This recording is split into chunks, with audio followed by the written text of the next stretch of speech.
ನಮಸ್ಕಾರ. ಎಲ್ಲ ಉತ್ತರ ಕರ್ನಾಟಕದವ್ರಿಗೆ ನಮಸ್ಕಾರಗಳು. ಅಣ್ಣ, ಎಲ್ರೂ ನಾಯಿ ಲೈಕ್ ಫಾಲೋವರ್ಸ್ ಕಾಲ ಮಾಡ್ಲಾಗತ್ತಿಲ್ಲ. ಜನಕ್ಕೆ ಗೊತ್ತಾಗಲಿ ಅಂತ.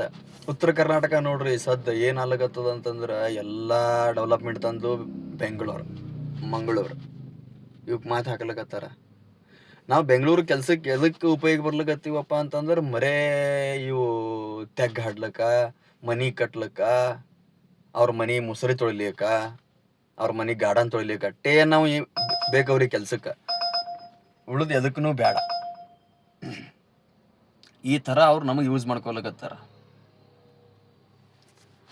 ಮತ್ತು 500,000 ಹೋಟ್ ಹಾಕ್ಕೊಂಡು ಗೆದ್ದು ಕೊಟ್ಟು 500,000 ರೂಪಾಯಿ ಕೊಡೋದು, ಹೋಟ್ ಹಾಕ್ಸ್ಕೊಳ್ಳೋದು, ಗೆದ್ದೋದು, ಅವ್ರ ಕರೋಡಪತಿ ಆಗೋದು, ನಾವು ಮತ್ತು ಬೆಂಗಳೂರು ಹೋಗಿ ಅವ್ರ ಮನೆ ಮುಸ್ರಿ ತೊಳೆಯೋದು. ಎಷ್ಟು ದಿನ ಮಾಡ್ತೀರಿ? ಹುಷಾರಾಗ್ರಿ. ರೊಕ್ಕ ತೊಗೊಂಡು ಹೋಟ್ ಹಾಕೋದು ಬಿಡ್ರಿ. ತಕ್ಕ ಪಾಠ ಕಲಿಸ್ರಿ. ಯಾವೇ ಇರಲಿ MLA ಮಿನಿಸ್ಟರ್ ಬಂದ ಬಳಕ ನಮಗೆ ಏನು ಮಾಡಿದೆ, ನಮ್ಮ ಊರಿಗೆ ಏನು ಮಾಡಿದೆ ಅಂತ ಕೇಳ್ರಿ. ನೀವು ಬಿಡಬೇಡ್ರಿ. MLA ಆದ್ರೆ ಯಾರು BJP ಅವ್ರೇನು, JDS ಅವ್ರೇನು, ಕಾಂಗ್ರೆಸ್ ಆದ್ರೆ ನಮಗೇನು ಸಂಬಂಧ? ನಮಗೇನು ಬೇಕು? ನಮ್ಮ ಊರು ಉದ್ಧಾರ ಆಗಬೇಕು, ನಮ್ಮ ನಾಡು ಉದ್ಧಾರ ಆಗಬೇಕು. ನಾವೇನು ಅವ್ರ ಮನೆಗೆ ಹೋಗಿ ನಮಗೆ ಸಂಸಾರ ಕಂಬಿದ್ದದ 100 ವರ್ಷ ಕೊಡೋಪ ಅಂತನಲ್ಲ ನಾವೇನು. ನಮಸ್ಕಾರ. ಮತ್ತೆ ಭೇಟಿ ಆಗ್ತೀನಣ್ಣ. ಏನಾಯ್ತಪ್ಪ ಅದ್ರ ಕ್ಷಮೆ ಇರಲಿ.